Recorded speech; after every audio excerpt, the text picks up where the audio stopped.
guud ahaan Soomaaliya ay ka socdaan dadaallo isdaba joog ah oo lagu gurmanayo dadka iyo dunyada ay abaaruhu saameeyeen ayaa dhinaca kale waxaa muuqata in la ilaaway xayawaanka duurjoogta ah sida ugaadha iyo xayawaanka kale ee kaynta ku nool. Goronyada, sagaarada, deerada waa qayb ka mid ah xayawaanka dadku hilbahooda ay cunaan. Waqtiyadii hore xayawaankan aan soo sheegay iyo dadka il iyo aragti ayaa ka dhaxaysay oo kolka ay arkaan bini'aadanka waa ay ka carari jireen, balse haatan ma laha awood ay ku cararaan. Marka aad tagtid meel duura waxaad arkaysaa iyagoo la fadhiya oon iyo gaajo maadaama uusan dhulku lahayn biyo iyo baatoona.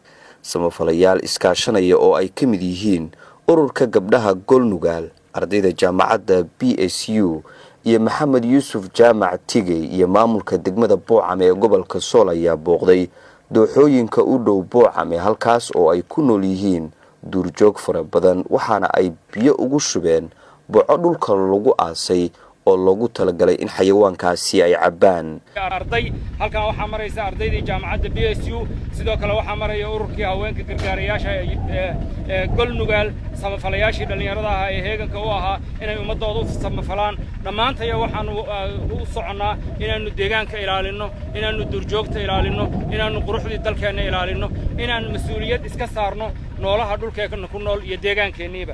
Ugaartaanu waraabinaynaa. qof walba Soomaaliya waxaad ogaataa dhulkaad ku nooshahay, xoolo dhaqataynu nahay, deegaanka ilaali, deegaanka xaalufkiisa waa in laga hortagaa, deegaanka dhibaatadiisa waa in laga hortagaa. Bacdaan halkaan la dhigay meel godan bay ahayd, ugaarta biyaha loogu shubayaa, bacda waa la dagaalamaynaa, xaalufka waa la dagaalamaynaa, dhulka la dhibaateeyana waa la dagaalamaynaa. waa budooxada baraha oo ka tirsan degmada Boocame. waxaad aragtaan oo indhiin waxay bacdaas waxa lagu waraabinayaa ugaadha maanta lagu waraabinayaa. waxa weeye Tigey wuxuu markii hore quudin jiray dadka, maanta wuxuu ku darsaday ugaadha. waxa loo bixinayaa ninkii xayawaanka maanta badbaadiyay buu noqon doonaa.